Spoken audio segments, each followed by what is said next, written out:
Lord,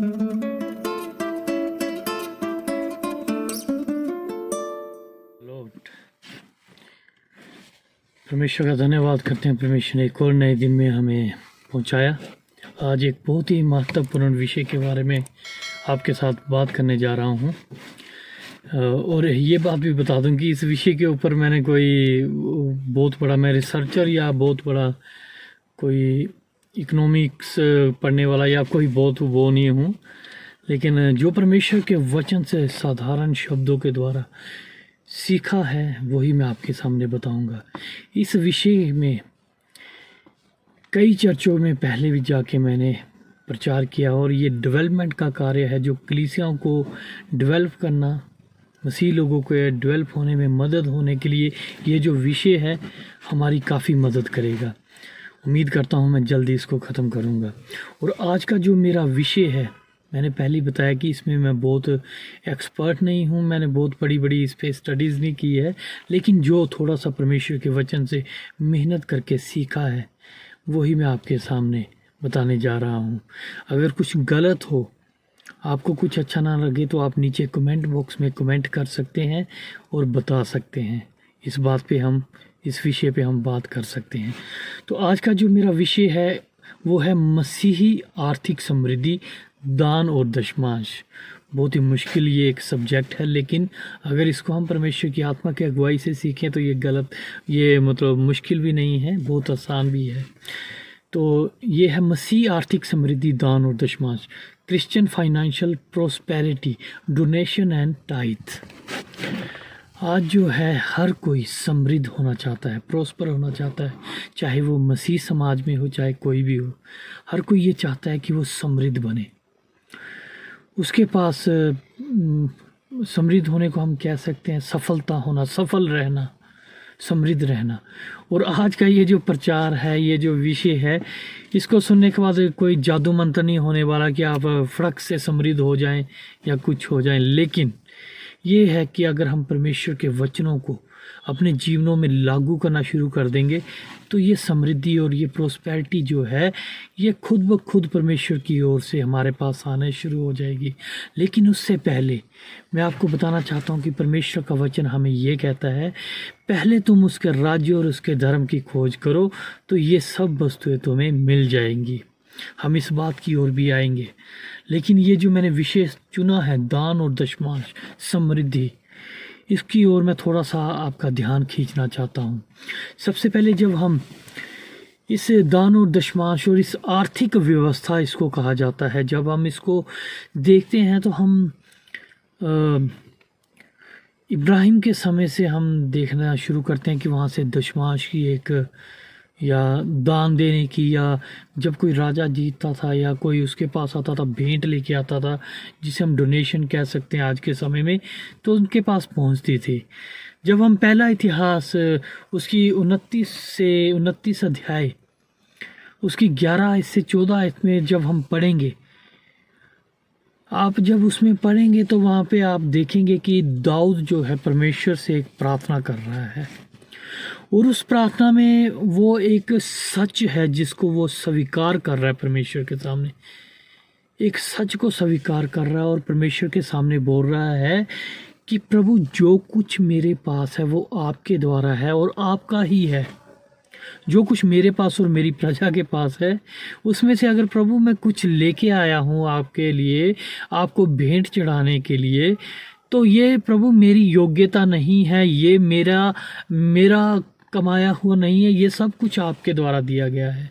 यहाँ पर एक बात समझना बहुत ज़रूरी है, हमारे पास जो भी आशीष है, चाहे वो धन के द्वारा, चाहे नौकरी के द्वारा, हम कोई भी आशीष कह सकते हैं, अपनी आत्मिक आशीष से लेके शारीरिक, आर्थिक, सामाजिक, कोई भी आशीष है, हमें ये हमेशा अपने दिमाग में याद रखना है दाऊद की तरह, प्रभु ये मेरी योग्यता नहीं है लेकिन आपके द्वारा है, सब कुछ आपके द्वारा है, क्योंकि मूल आप ही हैं, स्रोत आप ही हैं।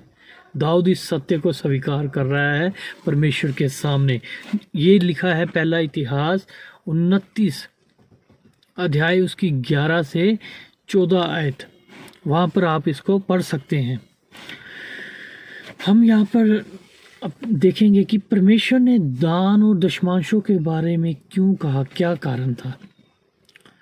जब हम ओल्ड टेस्टामेंट में इस बात के बारे में खोज करेंगे तो हमें पता चलेगा कि पुराने नियम में परमेश्वर ने ये एक आज्ञा ठहरा दी, एक आज्ञा हो गई दान और दशमांश लेके आना।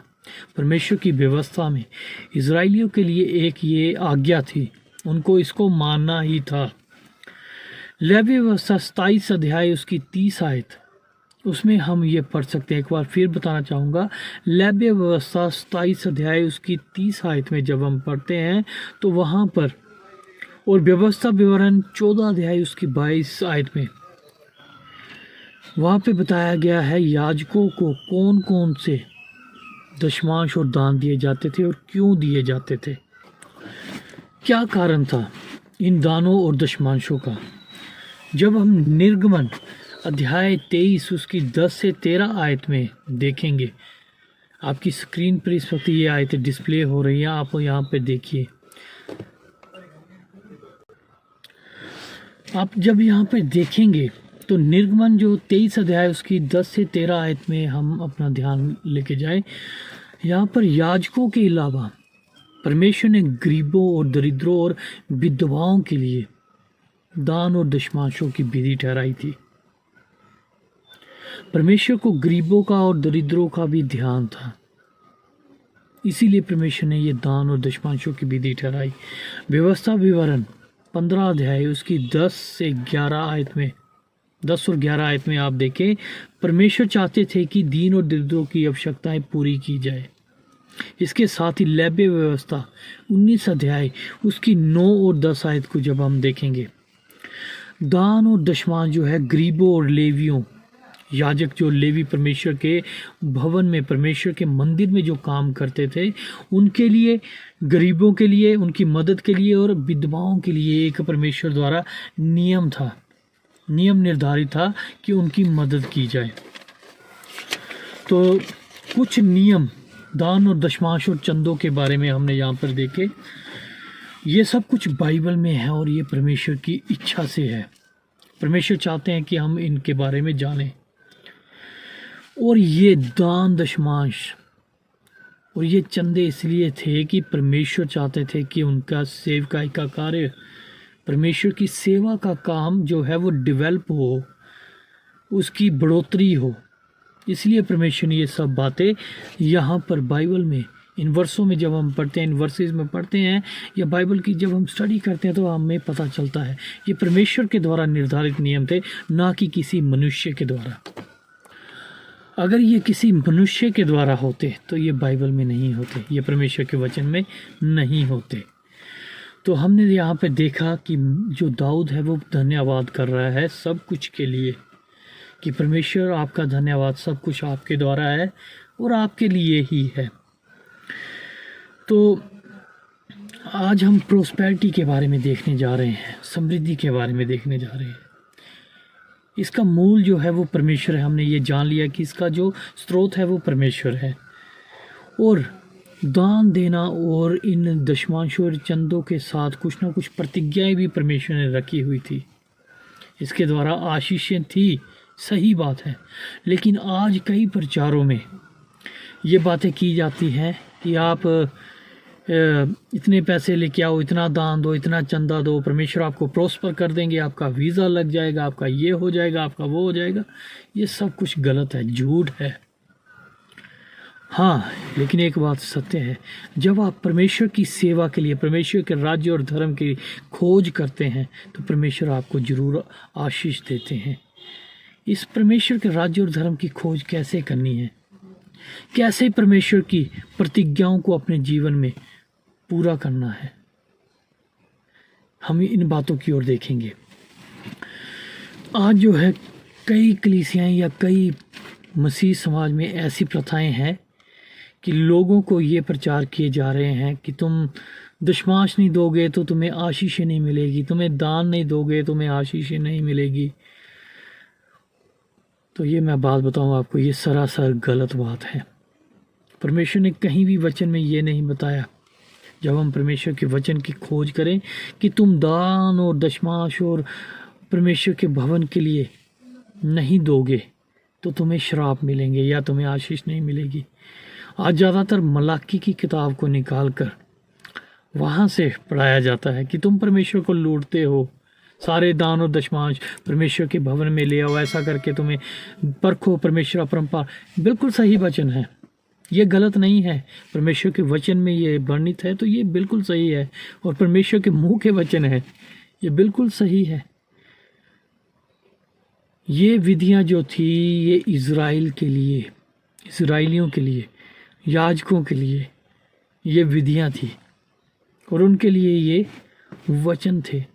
आज जब हम अन्य जातियों में से हम परमेश्वर के साथ साँटे गए, हम रोपे गए, हम विश्वास के द्वारा परमेश्वर के पास आए, आज हमारे ऊपर कौन से नियम लागू होते हैं, ये बातें देखना जरूरी है। ऐसा नहीं कि व्यवस्था की बातों को हम मानना छोड़ दें, वो नियम भी हमने फॉलो करने हैं, लेकिन कौन से नियम आज हमारे जीवन में पूरे होते हैं।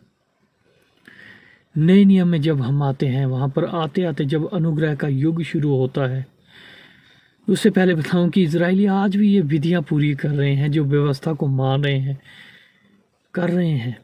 और हमें क्या करना है, जो नए नियम के, जो अनुग्रह की संतान है, हमारे लिए कौन से नियम है, हमने कैसे दान और दशमांश, समृद्धि कैसे प्राप्त करनी है, कैसे हमने प्रोस्पर होना, दान और दशमांश किस तरह से हमारे कलीसियाओं में परमेश्वर की सेवकाई के लिए आने चाहिए, इन सब बातों की ओर हम अपना ध्यान करेंगे। लेकिन ये जो बातें आज हो रही हैं कि आज आप दशमांश नहीं दोगे तो आपके घर में कंगाली रहेगी, आप बुरे, नहीं, ऐसा बिल्कुल नहीं। परमेश्वर अनुग्रहकारी परमेश्वर है, वो हमारे धन को, दौलत को, हमारी बुद्धि को, समझ को नहीं चाहते, वो सिर्फ चाहते हैं हमारे मन को और विश्वास को। लेकिन एक बात ये भी है कि जो लोग परमेश्वर की सेवकाई के लिए दान और दशमांश और चंदे निकालते हैं, वो आशीषित भी होते हैं। वो एक दूसरा पहलू है, किस तरह से वो आशीषित होते हैं, इसको हम देखेंगे। कैसे हमने दान और दशमांश देने हैं, क्या करना है। नए नियम में आते आते जब हम देखेंगे तो दशमांशों के बारे में बहुत कम क्या कि एक दो बार ही है शायद। एक तो जब प्रभु यीशु मसीह ने उन याजकों, फरीसियों, सदूकियों ये बात कही कि तुम सौंफ और जीरे का दशमांश देते हो, भला होता तुम ये भी करते रहते और वो भी ना छोड़ते। एक ये है, और एक है जब हम इब्राहिम के बारे में, मलकीसिदक की रीति में दशमांश, जो ये बात, ये दो बातें वहाँ पे नए नियम में हैं जब हम दशमांशों के बारे में देखते हैं। लेकिन दानों के बारे में कुछ आज्ञाएं, कुछ बातें हैं जो नए नियम में परमेश्वर के दासों ने कलीसियाओं को दी। उन्हीं आज्ञाओं की ओर अपना ध्यान हम करेंगे। सबसे पहले हम पढ़ेंगे पहला कुरिन्थियों उसका 16 अध्याय उसकी 1 से 4 आयत। यहाँ पर पौलुस के द्वारा एक आज्ञा दी गई थी। पौलुस ने अपनी तीसरी मिशनरी यात्रा के दौरान अन्य जाति कलीसियाओं के मध्य में पौलुस जो है वो अपनी तीसरी मिशनरी यात्रा के दौरान अन्य जाति कलीसियाओं में जाता रहा और सेवकाई के लिए दान और दशमांश क्या कह सकते हैं इसको, परमेश्वर की सेवकाई के लिए चंदे और अन्य वस्तुएं इकट्ठी करता रहा। ये पौलुस इसलिए करता था, वो अपनी ज़रूरतें नहीं पूरी करता था, वो इसलिए करता था कि सेवकाई का काम बढ़े, परमेश्वर की सेवकाई का कार्य बढ़े। शायद पौलुस को इस बात का पता था, पहले तुम उसके राज्य और धर्म की खोज करो तो ये सब वस्तुएं तुम्हें मिल जाएंगी। पौलुस क्यों सेवकाई के कार्य के लिए ये पैसा इकट्ठा करता था? क्योंकि पौलुस को प्रभु यीशु मसीह के उस महान आदेश के बारे में पता था कि बहुत सी जातियों को सुसमाचार सुनाना है, जाओ और सुसमाचार प्रचार करो और चेले बनाओ। पौलुस को इस बात का पता था। जैसे पिछली वीडियोस में मैंने बताया है, सुसमाचार, परमेश्वर के महान आदेश को पूरा करने के लिए हमें 3 काम करने पड़ेंगे। या तो हम निकले खुद पौलुस की तरह यात्राओं पे निकल जाए, सुसमाचार लेके जाए, या हम सुसमाचार सेवकाई के लिए पैसे के द्वारा, धन के द्वारा हम योगदान दें। तीसरा है हम प्रार्थना में बैठ जाएं, प्रार्थनाएं करते रहें जो ये सेवकाई कर रहे हैं। तो उसी में से एक और बात यहाँ पे है, वो है पैसे के द्वारा। धन के द्वारा परमेश्वर की सेवकाई के लिए कार्य करना। पौलुस जो है इन सेवकाइयों के लिए, परमेश्वर की सेवकाई के लिए धन इकट्ठा करता रहा। कुरिन्थियों की कलीसिया ने इस सेवकाई में हिस्सा लिया ताकि सुसमाचार का कार्य बढ़े।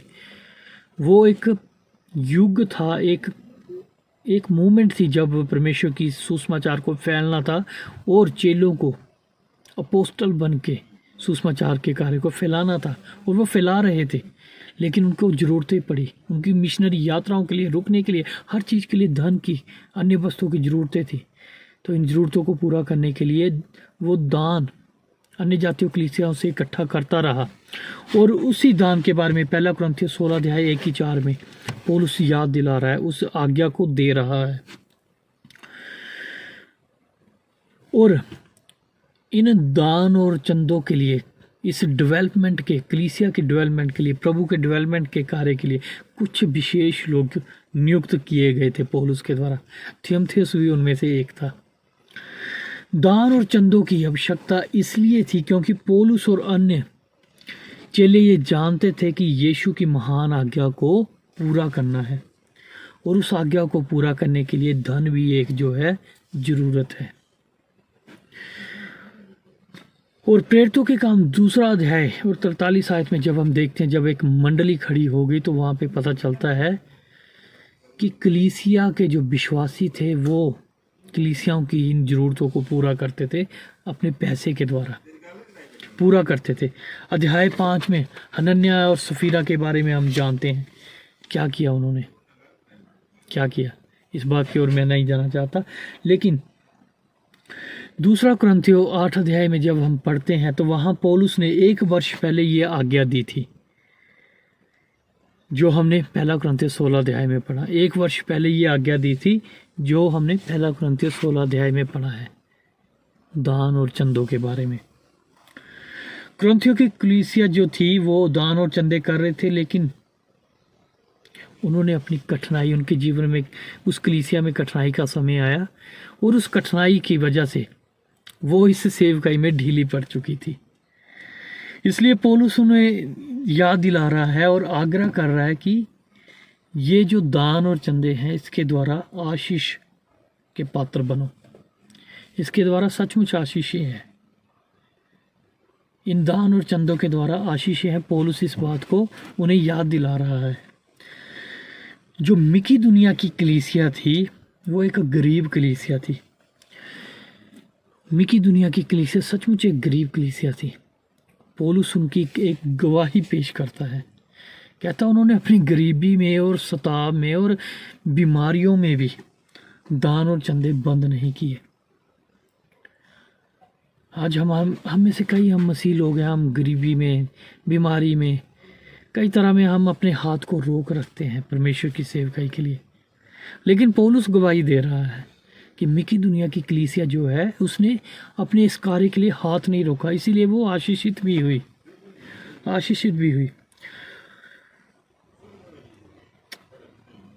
2 कुरिन्थियों 8 अध्याय में जब हम पढ़ रहे हैं, मिकी दुनिया की कलीसिया ने बहुत अच्छा योगदान दिया, जैसा हम पढ़ रहे हैं। 2 कुरिन्थियों 8 अध्याय उसकी जब हम 9 और 11 में आयत में आते हैं तो वहाँ पे पौलुस कह रहा है कि इस सेवा के कार्य को पूरा करो।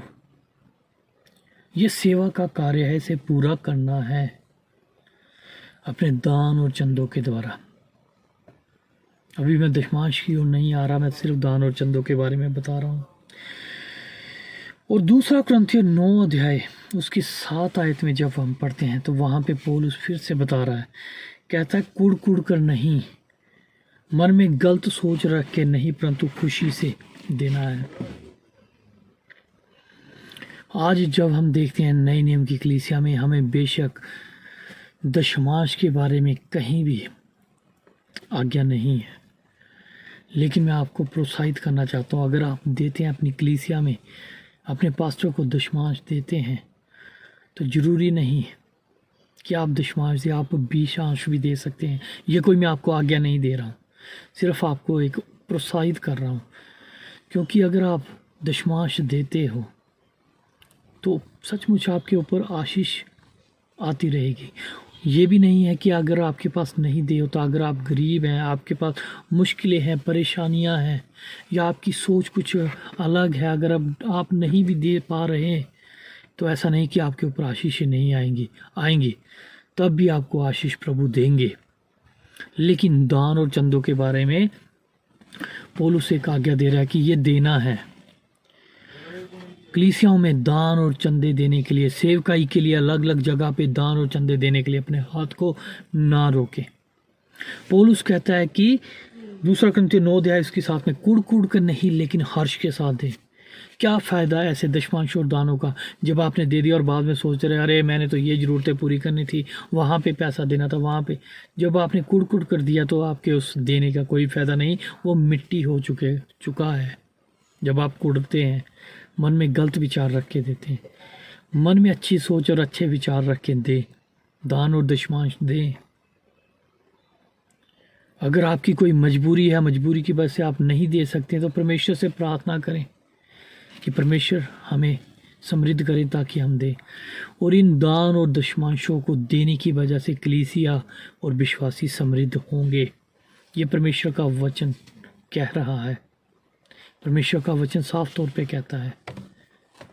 पौलुस भी कलीसिया को बता रहा है कि आशीषों को आने दो, आशीषों को अपने ऊपर आने से मत रोको। क्योंकि जब हम परमेश्वर के राज्य और धर्म की खोज करते हैं तो ये चीज़ें हमें परमेश्वर ऑटोमेटिकली ढंग से हमारे जीवन में इन कमियों को, घटियों को पूरा करता है। जैसे एक वर्ष भी है, अब मेरा परमेश्वर तुम्हारी हर एक ज़रूरत को उस धन में से जो महिमा सहित मसीह यीशु में है, तुम्हारी हर एक घटी को पूरा करे। लेकिन पहल तब होगी जब हम पहल करेंगे, परमेश्वर की सेवकाई के लिए जब हम देंगे, परमेश्वर की सेवकाई के लिए बोझ रखेंगे, दान के लिए, चंदों के लिए, उस बोझ को परमेश्वर हमारे अंदर देखेंगे। किसी के कहने पर मत दीजिए। ग्रीन कार्ड बना लो, येलो कार्ड बना लो, 50,000 दे दो, 10,000 दे दो, 1,000 दे दो, तब तुम आशीषित होंगे, तुम्हें अभिषेक तेल मिलेगा, तुम्हें रुमाल मिलेगा, तुम्हें घड़ी मिल जाएगी, तुम्हें वीज़ा। नहीं, बिल्कुल झूठ है, गलत है। किसी के कहने पे कभी भी मत दीजिए। वचन के अनुसार, बाइबल के अनुसार दीजिए। अपनी स्थानीय कलीसिया के पास्टर से सही वचन को सुनिए, बाइबल से खोज करिए, तब आपको पता चलेगा क्या है दान, दशमांश और चंदे, क्या देना है, क्या नहीं देना, कैसे आशीष आएगी। ये मेरे कहने से या किसी के कहने से या किसी के जादू मंत्र करने से या कुछ ऐसे कुछ नहीं होगा। सिर्फ ये परमेश्वर कर सकते हैं। जब हम दाऊद की तरह परमेश्वर के भवन में देना शुरू करेंगे, परमेश्वर की सेवकाई के लिए देना शुरू करेंगे, तब परमेश्वर दाऊद की तरह, सुलेमान की तरह हमें आशीषित करेंगे। 2 कुरिन्थियों 9 अध्याय और 6 अध्याय और रोमियो 12 की 8 में जब हम पढ़ते हैं, ये दोनों आयतें आप देख सकते हैं, रोमियो 12 की 8 और 2 कुरिन्थियों 9 अध्याय उसकी 6 आयत। परमेश्वर भी इस बात की ओर ध्यान देते हैं, प्रभु इस बात की ओर ध्यान देते हैं, प्रभु यीशु, हमारा यहोवा परमेश्वर, पवित्र आत्मा हमें देखते रहते हैं। वो इस बात की ओर ध्यान देते हैं कि मसीह लोग किस रीति से देते हैं, क्या मन में सोच के देते हैं। यही बात है जो मैं आपको समझाना चाहता हूँ। यदि परमेश्वर हमें देखते हैं, यदि हम उदारतापूर्वक शुद्ध मन से देते हैं तो वैसा ही प्रतिफल हम पाएंगे। जब हम उदारतापूर्ण शुद्ध मन और सच्चे विवेक से, परमेश्वर ये देख रहे हैं, वो त्रिएक परमेश्वर हमें देख रहा है कि हम उदारता से और शुद्ध मन से जब हम दे रहे हैं, अपना मन बना रहे हैं, तो वो हमें प्रतिफल देगा। वो प्रतिफल देने के लिए बैठा है। उस परमेश्वर को हमारे पैसे की या किसी चीज़ की ज़रूरत नहीं है। सिर्फ इस धरती पे परमेश्वर की सेवकाई के कार्य को बढ़ाने के लिए परमेश्वर चाहते हैं हम एक दूसरे की मदद करें, योगदान दें, प्रार्थनाओं द्वारा, पैसे द्वारा, खुद निकल कर। 8 आयत में जब हम देखते हैं, अगर हम उदारता से देते हैं तो परमेश्वर कभी भी कमी नहीं आने देते। 8 आयत में 2 कुरिन्थियों जब हम पढ़ रहे हैं इस वक्त 2 कुरिन्थियों 9 अध्याय उसकी जब हम 8 आयत को देखते हैं, 7 आयत में बताया है कि कुड़ कुड़ के नहीं देना, अपने मन में सोच विचार कर ले और जितना देना वो सोचें। और 8 आयत में बताया गया है कि जब हम उदारता से देते हैं तो परमेश्वर भी हमें प्रतिफल देने में पीछे नहीं हटते। यहाँ पे मैं पढ़ना चाहता हूँ आपके सामने। परमेश्वर सब प्रकार का अनुग्रह तुम्हें बहुतायत से दे सकता है, जिससे हर एक बात और हर समय सब कुछ जो तुम्हारे लिए आवश्यक हो तुम्हारे पास रहे, और हर एक भले काम के लिए तुम्हारे पास बहुत कुछ हो। परमेश्वर देखते हैं हमारी उदारता, हमारे मन को कि हम कैसे दे रहे हैं। दूसरा कुरिन्थियों 9 अध्याय 10 और 15 को जब हम पढ़ते हैं, पौलुस यहाँ पर सेवा के कार्य की बढ़ती के लिए कह रहे हैं कि सेवा के कार्य में बढ़ोतरी हो, लोगों की कमी घटिया पूरी हो। और दान देने वालों के लिए पौलुस बता रहा है कि उनको किस तरह का आशीष मिलती है। आप इसे पढ़िए, दूसरा कुरिन्थियों 9 अध्याय को पढ़िए। वहाँ पे पौलुस साफ रीति से बता रहा है कि दान देने वालों के लिए कौन कौन सी कैसी आशीषें हैं, बहुतायत की आशीषें हैं। अगर हम आर्थिक संपन्न नहीं हैं, हमारे पास नहीं है कुछ, हम एक बार मन बनाए, परमेश्वर से प्रार्थना करें, देना शुरू करें, तो ये आर्थिक व्यवस्था आपके देने से, आपके दान और चंदों से, आपके इच्छा अनुसार दशमांश देने से ये सब पूरा होगा। परमेश्वर आपको आशीष देंगे। मत्ती 6 अध्याय उसकी 28 से 33 में हम जब पढ़ते हैं तो हम देखें क्या हम परमेश्वर के राज्य और धर्म की खोज कर रहे हैं। खाना, पहनना, पैसा, ये सब ज़रूरतें हैं हमारी, लेकिन उससे पहले परमेश्वर के राज्य और धर्म की खोज करना।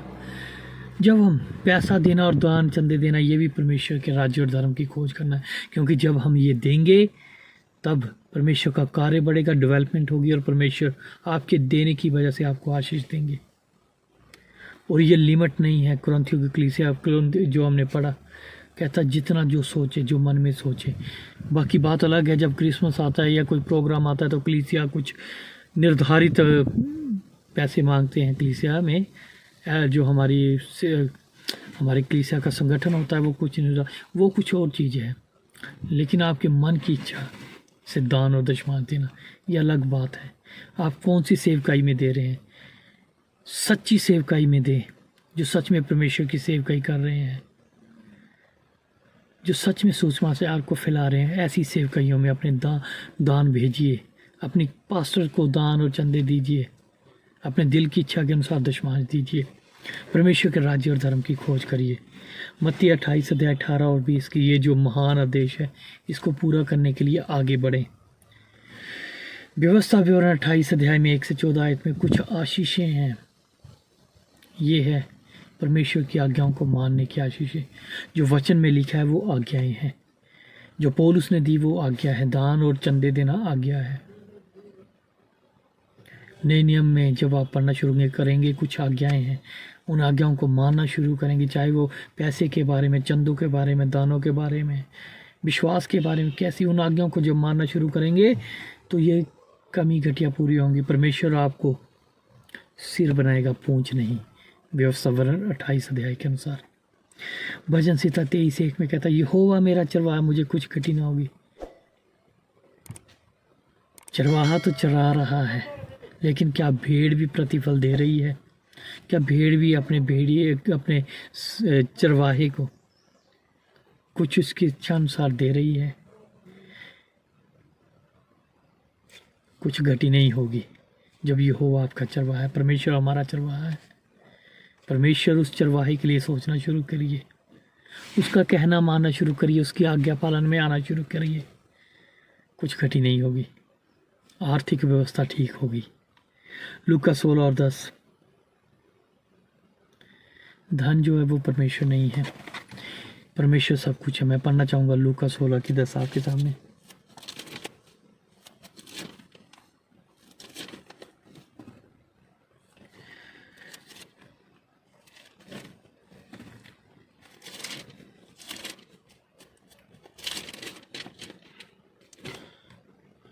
जो थोड़े से थोड़े में सच्चा है वह बहुत में भी सच्चा है, और जो थोड़े से थोड़े में अधर्मी है, बहुत में अधर्मी है।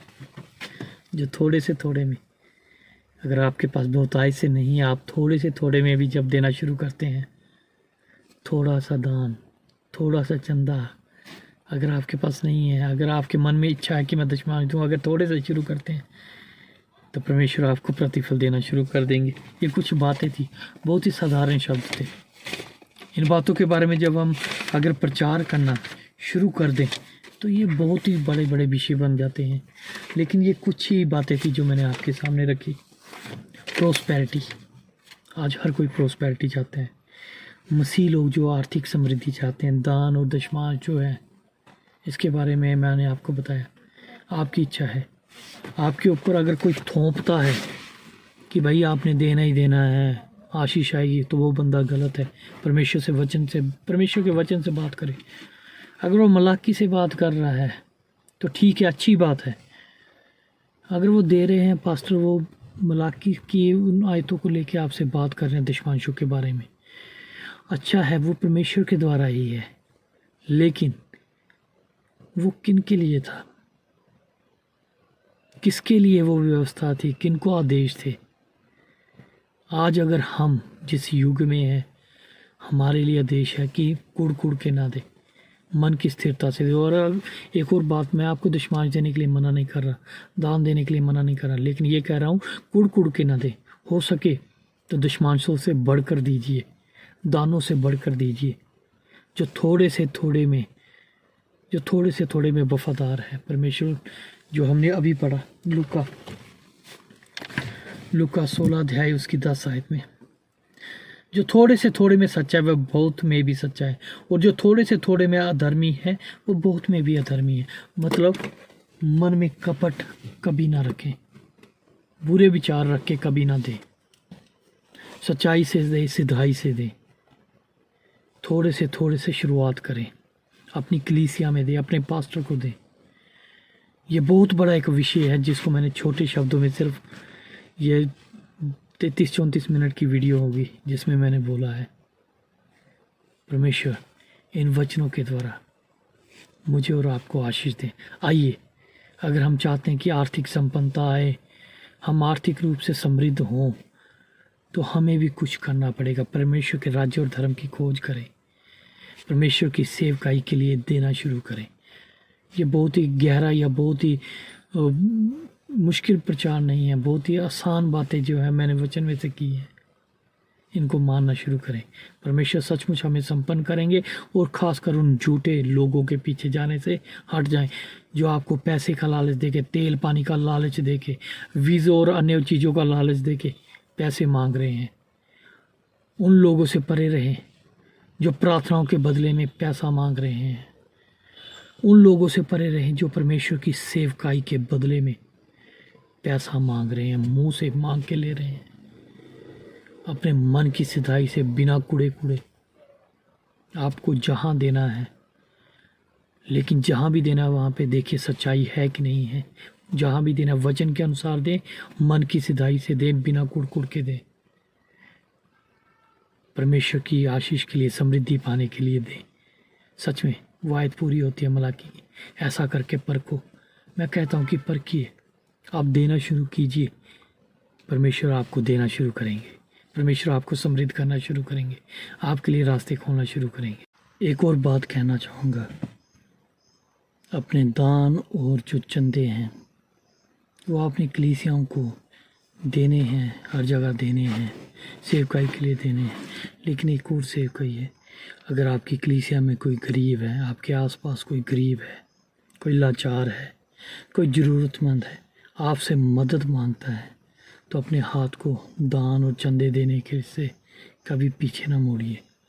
आप उसकी मदद कीजिए, और आपकी मदद के बदले में आपका पैसा तो वो आपको, आपके दान और आपकी मदद वो वापस ज़रूर करेगा, लेकिन आपके लिए प्रार्थनाएं भी होंगी। अपने भाई बहनों की, अपने विश्वासी भाई बहनों की जो सच में ज़रूरतमंद है, गरीब हैं, दरिद्र हैं, उनकी मदद कीजिए। ऐसा करने से आप परमेश्वर को खुशी देंगे, क्योंकि आपने अपने दिल में तरस रखा। जैसे यीशु मसीह देख के तरस से भर जाता था दूसरों को, आपको भी देख के दूसरों को तरस आया, प्रभु आपके इस मन को देखेंगे और आपके इस मन के बदले में परमेश्वर आपको आशीष देंगे। धन्यवाद।